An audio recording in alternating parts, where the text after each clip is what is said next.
देखिए, मैंने शुरू से आपसे कह रहा था कि उत्तर प्रदेश में बीजेपी की सरकार रूल ऑफ लॉ के तहत सरकार को नहीं चला रही है, बल्कि रूल बाय गन को चला रही है। और ये पिछले 2017 से जब से बीजेपी की गवर्नमेंट बनी ये सिलसिला चल रहा है। और हर बार जब कभी भी हम मीडिया से बात करते थे, बल्कि हम अपने भाषण में, अपने स्पीचेस में इस बात को दोहरा रहे थे। मगर अफसोस इस बात का है कि आप लोग सिर्फ ये समझ रहे थे कि हम रेटरिक के तौर पर उसका इस्तेमाल कर रहे हैं। हम आप लोगों को और देश के सामने आंकड़े रखे कि कैसे लोगों को गोली से निशाना बनाया जा रहा है, और जिससे भारत का संविधान में लोगों का यकीन कम होगा, जिससे हमारे कोर्ट्स में, जजेस में, पब्लिक प्रोसिक्यूटर को उनका काम करने की इजाजत नहीं दी जा रही थी। तो ये हुआ, और हम इसका, मेरे पास अल्फाज नहीं है इसका कंडेम करने के लिए, इसकी मजम्मत करने के लिए। मगर एक बात यकीनी है कि ना सिर्फ भारत के मुसलमान, बल्कि पूरे भारत के वो सिटीजन्स जो रूल ऑफ लॉ पर यकीन करते हैं, जो कोर्ट्स पर यकीन करते हैं, जो संविधान पर यकीन करते हैं, वो आज अपने आप को कल की इस दरिंदगी और बेदर्दी के साथ जिन लोगों को मारा गया, जो जुडिशियल कस्टडी में थे, उन पर कन्विक्शन हो गया था, उनको अदालत से, वो जेल से लाया जा रहा था किसी और एक और केस में इंट्रोगेशन करने के बाद। तो उसको आप जुडिशियल कस्टडी भी बोलेंगे, पुलिस कस्टडी बोल सकते हैं। मगर ना सिर्फ मुसलमान, बल्कि हर वो भारत का नागरिक जो अपने आप को, अपने मुल्क पर फख्र करता है इसलिए कि यहां पर संविधान है, कोर्ट्स है, उसको इस बात का फख्र है कि पाकिस्तान से एक आतंकवादी आकर भारत के नागरिक को जान लिया था, तो हमने उस पर कोर्ट में केस चलाकर उसको सजा दी। आज वो सब लोग कमजोर और अपने आप को गैर महफूज समझ रहे हैं। वो अपने आप को कमजोर और गैर महफूज समझ रहे हैं। कल का जो मर्डर हुआ है, ये कोल्ड ब्लडेड मर्डर कहते हैं, उसको देखने के बाद हर वो भारत का नागरिक जो भारत के संविधान पर यकीन करता है, भारत की अदालतों पर उसको यकीन है, आज वो अपने आप को कमजोर और गैर महफूज समझ रहा है। और ये इसलिए हुआ क्योंकि जो लोग सत्ता की कुर्सियों में बैठे हुए हैं, उनमें राय बराबर भी, जो अंग्रेजी का वर्ड है, ना कंपैशन है, ना उनमें ह्यूमैनिटी है, ना उनमें रहम है, ना उनमें इंसानियत है। ये जो कल का वाकया हुआ, आप बताइए मेरे को, ये तो कोई ऐसा नहीं है कि कोई जाकर फौरन किसी को गोली मार दिया। आप उनका वेपन चलाने का तरीका देखो, आप जिस तरीके से वो लोग आए, और उनका हाथ स्टिल है एकदम। मुझे भी वेपन चलाना आता है, मैं भी एक एक्सपर्ट के साथ ट्रेनिंग लिया हूं अपने सेल्फ डिफेंस के लिए। और जिस तरीके से मार रहे वो लोग, उनका हाथ देखिए हिल नहीं रहा है, उनकी आंख उस पर है, उन लोगों पर है। तो ये एक कोल्ड ब्लडेड मर्डर है, और ये लोग प्रोफेशनल हैं।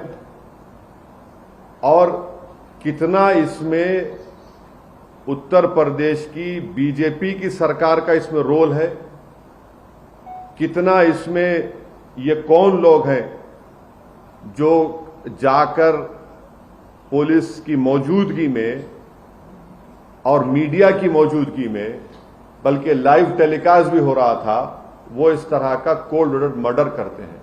तो ये इसके लिए जरूरी है कि सुप्रीम कोर्ट मॉनिटर्ड इसमें इन्वेस्टिगेशन होनी चाहिए, कमेटी बननी चाहिए। मैं सुप्रीम कोर्ट से दरखास्त करता हूं, प्लीड करता हूं, क्योंकि 28 मार्च के दिन सुप्रीम कोर्ट ने एक फैसला दिया था कि कल जो लोग मारे गए, उसमें से एक शख्स ने, जो एक मुसलमान एक्स एमपी है, वो कोर्ट को गए थे कि मेरी जान को खतरा है, सुप्रीम कोर्ट को, तो सुप्रीम कोर्ट ने यह कहा था कि जब आप जुडिशियल कस्टडी में है और आपको पुलिस कस्टडी में लेकर जा रहे तो स्टेट की जिम्मेदारी है। अब सुप्रीम कोर्ट इस मसले को सो मोटो ले और सुप्रीम कोर्ट एक कमेटी बनाए, सुप्रीम कोर्ट एक इन्वेस्टिगेशन टीम बनाए, टाइम बाउंड तरीके से उनको टाइम दिया जाए और उस इन्वेस्टिगेशन टीम में उत्तर प्रदेश का कोई भी ऑफिसर ना हो। एक टाइम बाउंड तरीके से वो इन्वेस्टिगेशन टीम बननी चाहिए जो सुप्रीम कोर्ट को रिपोर्ट करे और एक टाइम बाउंड मैनर में वो इन्वेस्टिगेशन मुकम्मल होना चाहिए। क्योंकि ये बात मैं कोई भी यकीन नहीं कर सकता कि ये लोग सिर्फ उठकर आए, कौन इनको बोला वहां पर, इनका बैकग्राउंड क्या है और कैसे वो लोग इस तरह घुस गए वहां पर और क्यों पुलिस ने उनको रोका नहीं। तो ये जरूरी है। हम तो सुप्रीम कोर्ट से उम्मीद करते हैं कि सुप्रीम कोर्ट इस मसले को सो मोटो लेगा, एक इन्वेस्टिगेशन टीम सुप्रीम कोर्ट बनाएगा जो सुप्रीम कोर्ट को रिपोर्ट करेंगे और उसमें बेहतर होगा कि कोई भी उत्तर प्रदेश का ऑफिसर ना हो, क्योंकि उनकी मौजूदगी में, उनकी कस्टडी में इन दो लोगों की हत्या की गई है। अगर बीजेपी चुनाव पे चुनाव जीतते जा रही है और इस मसले को बीजेपी नहीं देख रही है तो बीजेपी देश की खिदमत नहीं कर रही है। ये कौन है? अगर ये जो कल जो लोग हत्या किए, अगर इनका ताल्लुक उत्तर प्रदेश सरकार से नहीं है, मैं सवाल उठा रहा हूं, मुझे नहीं मालूम है नहीं है, अगर नहीं है तो फिर ये रेडिकलाइज कैसे हुए और इतना वेपन उनके पास कहां से आया? ये कोई कट्टे नहीं थे, एक साथ मारे जा रहे हैं और कहीं पर भी वेपन ब्लॉक नहीं होता उनका हाथ देखिए आप। ये रेडिकलाइज एलिमेंट्स है। अगर ये उत्तर प्रदेश की सरकार से नहीं है तो ये रेडिकलाइज, हाईली रेडिकलाइज है और बीजेपी इसको ब्रश असाइड करती है। नहीं कुछ हो नहीं रहा है। अरे भाई कैसा नहीं हो रहा है? देखो ना ये लोग कौन है।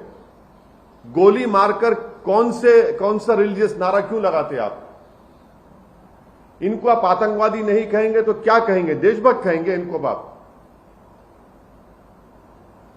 क्या इनको आप फूल का हार पहनाएंगे ले जाकर ये लोग? और जो लोग टीवी के स्टूडियोज में बैठकर जश्न मना रहे थे एनकाउंटर का, शर्म से डूब मरो तुम लोग वल्चर्स हो। अब खाओ उन लाशों को जो पड़ी हुई वहां पर। आप जश्न मना रहे थे ना एनकाउंटर का, अब देखिए क्या हो रहा है। ये क्यों आप भूल रहे हैं कि आज बीजेपी सत्ता में, कल कोई और होगा तो यही नंगा नाच चलेगा, यही इंसानियत के ऊपर ये बर्बादी होगी। जब क्या करेंगे आप लोग? जश्न मना रहे थे, मनाइए जश्न आज आप। हम यही कह रहे थे कि जश्न मनाओ जब जमहूरियत कामयाब होगी, जश्न मनाओ जब कोर्ट सजा देगा, जश्न मनाओ जब संविधान और मजबूत होगा, लोकतंत्र मजबूत होगा। मगर आप लोग जश्न मना रहे हैं कि हो गया एनकाउंटर। अब देखिए, पहले जब तक लाइव विजुअल्स नहीं आए थे, कई टीवी चैनल चला दिया, एनकाउंटर हो गया उन लोगों का। उसके बाद जैसे ही मीडिया के सामने पिक्चर्स आए कि मीडिया की मौजूदगी में एनकाउंटर हुआ, वो लोग, वो पूरे जो चील कौवे हैं, खामोश बैठ गए। उनको समझ में नहीं आया कि अब कैसा उसका दिफा करें, कैसा उसको जस्टिफाई करें। इसीलिए हम कह रहे हैं कि आप समझिए इस बात को, एनकाउंटर सॉल्यूशन नहीं है, बल्कि मैं आपके जरिए से देश को याद दिलाना चाहता हूं कि यही इस तरह के सिलसिला शुरू हुआ था जब विश्वनाथ प्रताप सिंह के भाई की हत्या हुई थी 89 में। 1989 से सिलसिला चल रहा है जब ये टास्क फोर्स बनाई गई थी। हर किसी को आप मार देंगे गोली तो फिर कोर्ट किस लिए भाई, अदालत किस लिए? अरे जो लोग जश्न मना रहे हैं, जो लोग एनकाउंटर पर भरोसा करते हैं, अरे भाई तुम सोचते क्यों नहीं हो कि गांधी के कातिल को कोर्ट मिला, इंदिरा गांधी के कातिल को कोर्ट मिला, राजीव गांधी के कातिलों को कोर्ट मिला, बेन सिंह के कातिलों को कोर्ट मिला,